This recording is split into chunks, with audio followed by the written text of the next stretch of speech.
Kamat Shaphrang Fight Night balapanyat the Khasi Students Union Laitumkhrah unit kalakut no ahpering kajing sanction kabalapelong menha kakat kendai terik jemang arjar arpulai kesengi thoding ha antin hall Laitumkhrah. Kinong job akini kerensan Yakob Yeshua kilong ujoni bortron naka ground and pound MMA ulayok Korea kajing job hadin bulala ban penlim yu en boklang dingdo naka neutrap MMA haka flyweight MMA bout. Kat bau wan rap lang nong spung naka worthy warrior ularem ha wan kerpang suciang naka ground and pound MMA haka atom weight MMA bout. U Kennedy Mauyong naka ground and pound MMA pat ula job yeu Stephenson Lingdo naka West Giantia kickboxing haka strawweight MMA bout. Umewan Ibok Kharbuli naka Team Revolution MMA ula pelim yeu Rishan Kempi Lipon naka Tribal Combat Academy haka K1 below 15 years.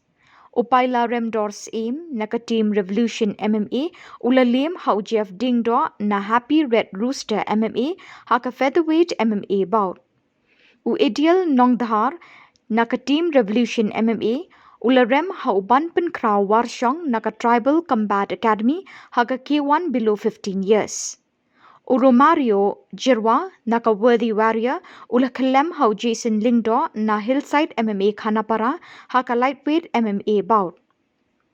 Udon Bok Nongrum naka Team Revolution MMA ula job yu one rap lang kongsit na Maulai kickboxing haka K1 below 15 years.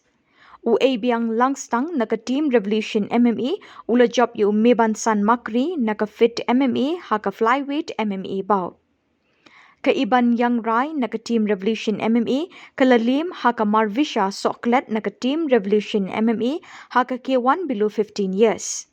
U Andy Masinting naka Worthy Warrior ula rem hau Amos Nongrang naka ground and pound MMA haka strawweight MMA bout.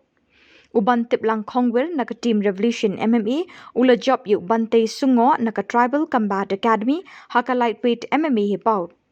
U Rian Nongrum naka Team Revolution MMA ula job yu Joshua Lingdo naka ground and pound MMA haka K1 below 12 years.